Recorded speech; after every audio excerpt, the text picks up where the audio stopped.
Hey, Charlie, thanks for joining me today. To start, do you want to introduce yourself?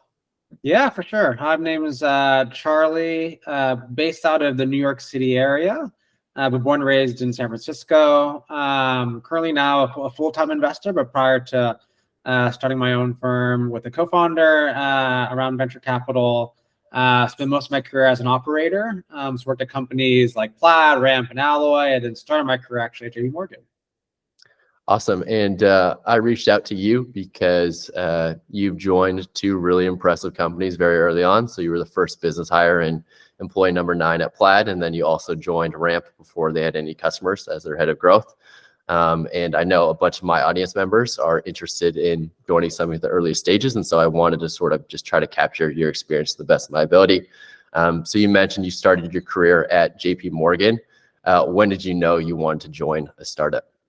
Yeah, it's kind of funny. I sort of stumbled my way into startups. So, and a lot of it actually do attribute to my time at JP Morgan. So I originally joined JP Morgan in a bit of a sort of bad mid-office, back-office rotational program. So I was not part of the investment bank or sales and trading. It was everything but the investment bank and sales and trading was actually TSS, Treasury and Security Services. So it was all of the sort of corporate banking products and services that we'd sell to like the Fortune 500, right? So think payment processing, think like portals, et cetera, was what we were really doing.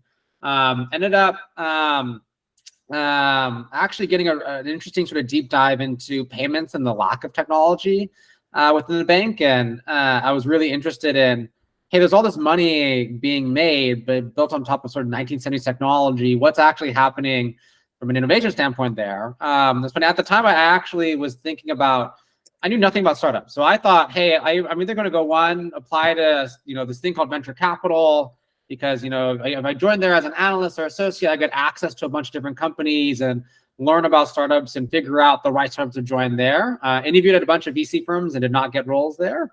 I don't think my background was quite the right fit. And then, at least at the time, and then I even interviewed at a bunch of large companies and these larger tech companies, and ended up actually coming across Plaid as part of my research, and just got really excited about, hey, like we do just actually going and building products. I think after about 2-3 years at JP Morgan, kind of realized, yeah, this was not, at least right now at the time and point, the place to be learning how to build innovative new technology.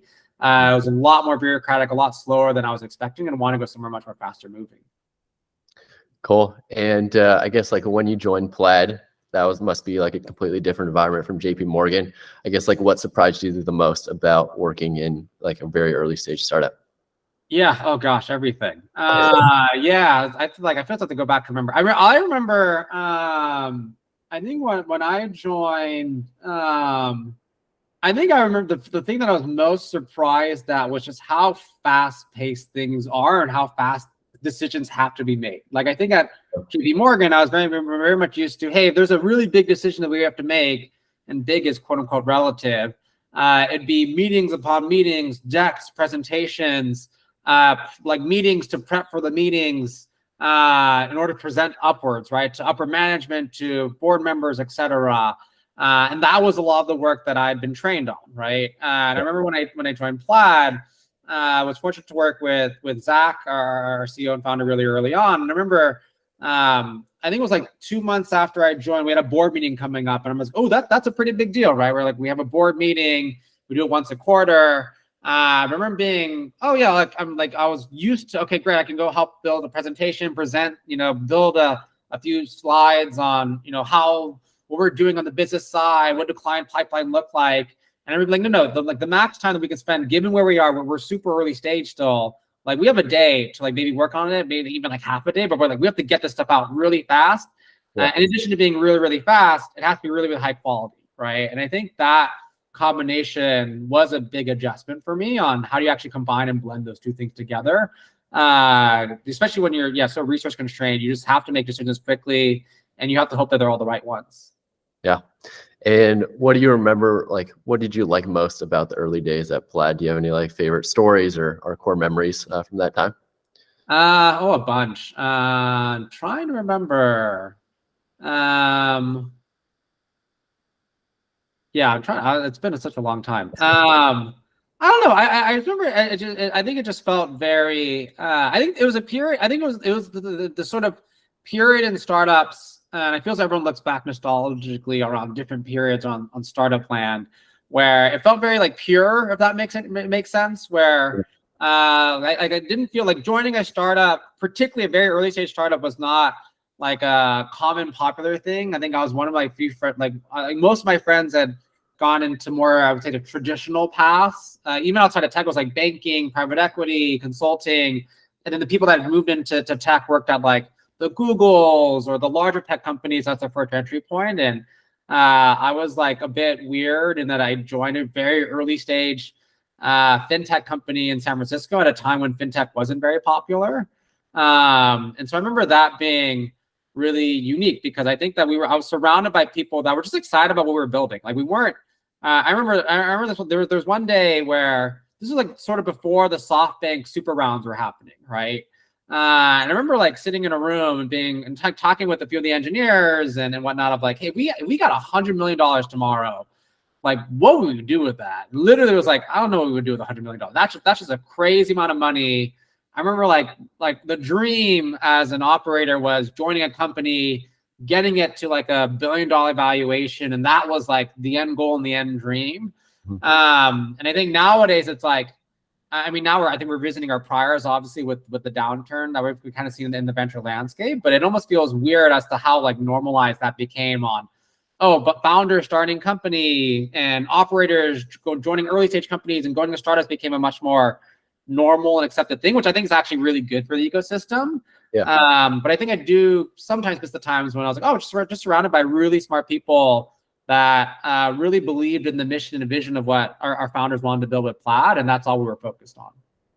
Cool. And you ended up staying there, I think, for 5 years, and you sort of scaled as the company scaled. And I think that's actually pretty rare because a lot of times, like fast growing companies, they need to hire more experienced people or hire over people just because they need different skill sets. I guess, like, what would you attribute your growth to in that company? Like, what were you doing right, I guess, at Plaid that allowed you to move up within that company? Yeah, I was funny. I would actually argue I probably didn't scale. I think it's very, very hard and very, very rare. I think I can count probably like 2-3 people that I think that have actually like scaled in terms of their role with the growth of a company. I think the one thing I think initially when I went into Plaid, I had sort of these like preconceived notions on, okay, I'll join as an early business person. You know, maybe I'll run XYZ part of revenue or XYZ part of sales or XYZ part of marketing or whatnot. And then it turns out that the more I learned, the more I was like, holy shit, I know nothing about anything. And hey, we need, like, as we started to really hit product market fit and we started kind of grow and scale, I was like, oh shit, like we need to bring in people that like, that I think are really, really good that we can learn from, that I specifically can learn from. And so I think at some point made a very deliberate shift of like, hey, I'm going to use this opportunity to like learn as much as I possibly can, right? And I think that we did right, really right at Plaid was I think we built this really both Plaid and Ramp, which is why I was really excited about both of them, was I think built this amazing sort of talent density where I was able to learn, I think, from some of the best operators, execs, managers, ICs, like period. And I think just being able to learn fast and be willing to just do whatever the company needs and having an open mind around that was what helped me continue to grow and stay with those companies. And then I think there are certain roles that particularly early employees are particularly well suited to. I think it's very rare every once in a while, but I think it's really rare. Like, for example, I personally figured out that I actually don't like running large teams. Like, I love running really small, lean teams focused on a singular thing that we need to go build and go do, which is why I have a bias towards working with founders at the early stages. I don't actually enjoy managing managers. I don't enjoy, when the company becomes a little bit larger and there's a lot more, I think, sort of comms and interactions between different layers involved.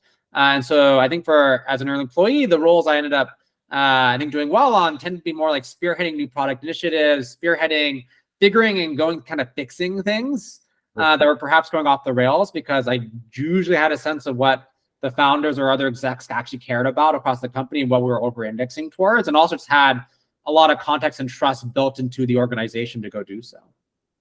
Cool. And how did you know it was time to move on? Did you come to that realization that you didn't like running large teams and you want to go back to the early stages, and that's why you joined? ramp or yeah? No, it was honestly kind of random. Very much enjoyed Plaid. But at this point, I moved to New York and helped open up an office for Plaid in New York and had a really great team that I was working with. I think at some point, yeah, as the company got a little bit larger, I think you're always, as a startup, trying to fight the entropy of, you always want to, like, you're always trying to fight, like, just what size sort of brings, right? Which is like, there's usually more bureaucracy, there's more comms, so that there's more context that has to be shared, and you're always trying to actually operate like a startup as much as possible. But I think at some point, because it was starting to get a little bit slower moving, I started to open up the aperture. Like, I wasn't just working, obsessing about Plaid and trying to keep my job and not get fired after a certain point. And I was like, okay, great. I feel like I kind of know what I'm doing and executing well, and started increasing aperture. I was actually thinking about starting a company, but that was the original intent as to why I joined Plaid and wanted to go somewhere early. And was starting to explore ideas. And one of the idea spaces was in APAR, accounts payables, accounts receivable, and then just meeting the ramp team. I remember after meeting them over a weekend, just thinking, yeah, this team is way better equipped and just way smarter than I am about the problem space. And I'd much rather, I think I got to join this company. Yeah.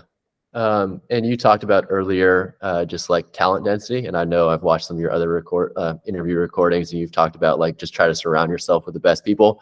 This may be a dumb question, but how do you know someone is good? Do you have, like, something that you're looking for? Is it just pattern recognition? Yeah. How do you spot talent density? It's a good question. I think there's a couple things. I think there's like, what is good, right? That itself is an interesting question, right? And I actually think that how I define good, obviously there's just like a pure IQ element to it, right? And you can be good at different aspects. I would say, like, the framework that I actually adopted from Plaid, from our founders there, was kind of similar for hiring for spikes, right? It's something that I think we've talked about, and you'll hear other Plaid execs talk about, where I very much believe that, yeah, like, building hyper-growth startups is very much like a team sport, right? It's not a family, it's a team. And the way that you build an all-star team is you're not going out and hiring a bunch of generalists that are all around good at what they do, right? You're going and hiring for specific skill sets, and then building complementary skill sets around those teams and functions, right? And so what does good mean for me? The other sort of ways I phrase it, like, great, like, what are these people's superpowers, right? And why are they working on the thing that they're working on? And some part of it's a gut feeling around that, and some part is being really, really clear. And then I think the other part is a cultural thing. I think in order to build, quote unquote, talent density, I think it has to be built extremely deliberately from day one. I think there needs to be a high bar on talent from day one. And it's often really, really painful to do that, right? As a startup, particularly early stage, if you hit product market fit, like, one of the things that you often feel pressure to do is, like, we need to hire people to go do work, right? There's just so much shit that we need to do that we just need to hire people. And what I've often seen is that as a result, I don't want to say lower the bar, right? But you, like, change sort of what you're looking for. I actually do think it's lowering the bar, right? And I think that the best founders and where they're able to maintain that density are those that, in addition to actually not lowering the bar, but, like, continue to raise the bar. I think what you look for changes as the company evolves, right? Like, people that are really great at super early stage may or not necessarily be, like, the best for late stage company, and vice versa. But I think you should always have that culture early on of, we want to hire for spikes and be really deliberate on why we're bringing in and what each per incremental person we bring on, like, what they're going to bring to the table, and at the end of the day, increase enterprise value of the company. Yeah. It sounds like and I know I've listened to other interviews before this, it sounds like you're really for hiring specialists even early on. I guess, like, where do generalists fit into, I guess, like, early stage startups? Yeah, I would say, this is kind of a weird statement, I think, to a certain extent. Like, I consider myself a generalist, but there are specific areas that I probably spike on, right? I think I tend to spike on a mix of, the way I describe myself is, I think I'm a product-orientated, early-stage go-to-market generalist, right? Like, I'm not probably going to be your best head of sales, not your best head of marketing, not best of account management, but I think I can do actually a pretty decent job at all those things. Yeah. And I think I have a good orientation around how products are built and what's actually important versus what's not, and how to give that feedback loop back to the product and engineering team. And I also know how to work with, I have technical tendencies, like know and understand and grok some basic engineering concepts. And so can actually talk to engineers and CTOs and stuff, right? And so I think that's the areas where I tend to be good at. I'd say like another framework that I like to use is, okay, great. How do you actually become like the top 0.1% best in something, right? I think it's really hard to be the top 0.1% best salesperson in the world, right? Like there's always going to be someone there that is like just obsessed with it, at least with my thinking, right? They'll say, great, I think I can be a top 1% salesperson, right? And how can I be top 0.1%? Okay, great. If I can find the overlap of, if I can be the top 1% at sales or marketing, and then combine that with a Venn diagram of like top 1% of like a vertical or a space, of like say fintech, great. I think I could probably overlap of, okay, yeah, I probably think I would fit in the top 0.1% of early stage go-to-market people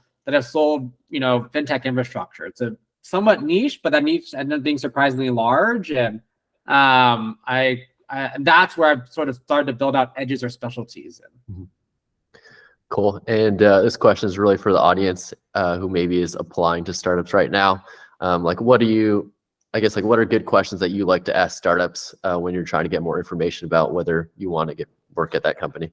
Yeah, think like an investor. Like I think this is the thing that I did not realize. I've gotten very, very, very, very, very lucky in picking, and I wish I could say I was really great at picking, and I will say I am because I'm an investor now, and that's what we have to say, right? But it is a kind of a crazy thing to think, right? That like say if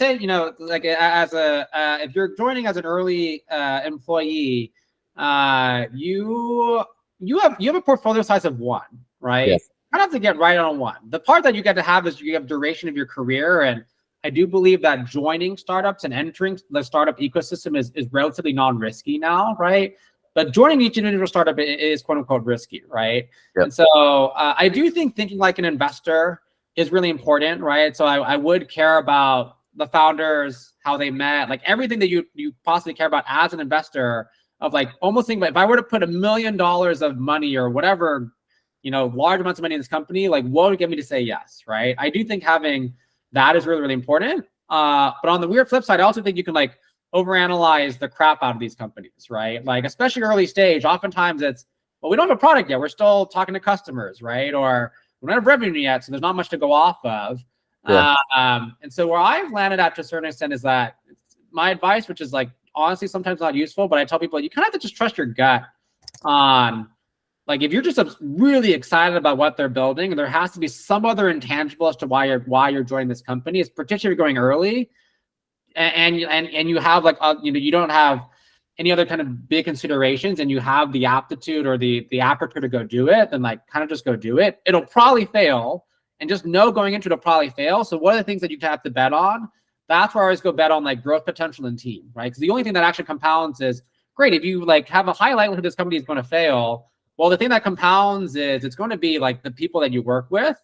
And it's as long as those people, you put yourself in the right circles and high density, like those people will eventually, I think, hopefully bring you to your next engagement, your next gig, or help you find the next thing to work on. And that's the thing that actually compounds from a career perspective. Cool. You mentioned growth potential is one of the things to like bet on. I guess like how do you try to understand that? I know you mentioned you don't want to overanalyze it, but are you just trying to understand like how like pressing a problem this is, or are you actually doing like more research on the market? And honestly, from my framework that I've always found really, really helpful is just being extremely customer centric. I think there's multiple ways to slice and dice and approach that, but I think for me it's always been my favorite thing to ask, especially nowadays for companies. If they do something like Gong, I actually love or recording their sales calls or customer calls. Like I love obsessing through those. Like that, I think is actually the most high signal thing you could do for diligencing a company. Is like, hey, I want to listen to some calls where that customer or client prospect call went really well. I also want to listen to customer calls where they're like, this is not useful at all. Just to understand like who's your ideal customer profile, who you're selling into, what's the problem that you use for, how hair and fire is this problem set, and then how you think about the product you're building, and then come to a conclusion around, hey, do I think this is like a big enough market or something that's really interesting, or that I would personally just be excited to build it. I think it's a classic mistake, particularly early stage. I think the thing that most investors get wrong is TAM. It's just so hard to figure out like get TAM right. And so I always go index towards, great, like who are the customers you're selling into or you're working with? I tend to do B2B. Am I excited about that problem set? Do I think it's a big problem set? Do I think it could be potentially large? If so, okay, great. That seems interesting. Cool. And last question, because I know we're short on time. Kind of curious, because I know I have a lot of like university students who are considering joining early stage startups. Like, would you recommend joining an early stage startup as the first thing you do out of university? Or do you think it's better to go work at a big tech company, build a skill set, and then transition to startups later on in your career? Like, how do you think about there's no right or wrong. There's no right or wrong answer to it. I think everyone that I know that joined early stage has sort of figured their path. The thing that I would optimize for at the end of the day, which I know I keep emphasizing, I actually would not recommend most people joining super early stage companies. Like, I just frankly would not. I don't think it's worth the risk and reward. I think it's really hard to get it right really early. And I think as much as Silicon Valley is a meritocratic, as possible, like, there is signaling and logos and people and networks, right? The entire thing is built upon networks, right? And so I would over-index around, if I were to give like frank advice, I'd probably over-index on a reputable logo or company that has good talent density, is known for having good talent density and the high bar from an interviewing perspective, right? Yeah. Plus also is like growing and working on a product or revenue stream that is growing. Like, to me, the reason why you're able to grow careers at an abnormal rate within venture capital startups is because they grow at such an abnormal rate that you have to give people things to do, right? Like, you have to give your junior people more responsibility because you literally don't have enough people. So you're like, yeah, we have to give, hello, like, person that knows nothing, congrats, you're not running marketing, right? Why? Because we have no one else running marketing. We need to do it. So you're going to do it. If the company isn't growing, though, that problem does not exist. Yeah. And so, like, that's always my number one criteria of, like, join somewhere that is extremely fast growing, that has really great people, and that's where I would start my career off, ideally. Cool. Can you plug a couple of startups that fit that criteria? Like, is that a Ramp? Is that something earlier? Like, yeah, honestly, I think, and this is where I think people get over-indexed on. Like, I think it could be almost anywhere, right? I think that I think Ramp, a great example of amazing product velocity, revenue velocity, still has amazing talent bar and density, right? I think some people say, oh, but it's, growth stage and later stage. Doesn't matter. I think that it still have those two things. You can still, one, build a ton of your equity, probably actually is worth something, right? And two, you'll get those experiences that you're looking for, and you'll be pushed into those uncomfortable environments. So honestly, I don't have like a short list. I would definitely recommend Plaid, Ramp, Alloy. I think all of those are still growing and compounding really well, but I think that's where the diligence really starts to come in on. Awesome. Thank you so much, Charlie, for joining me today. Yeah, for sure. Thanks for having me.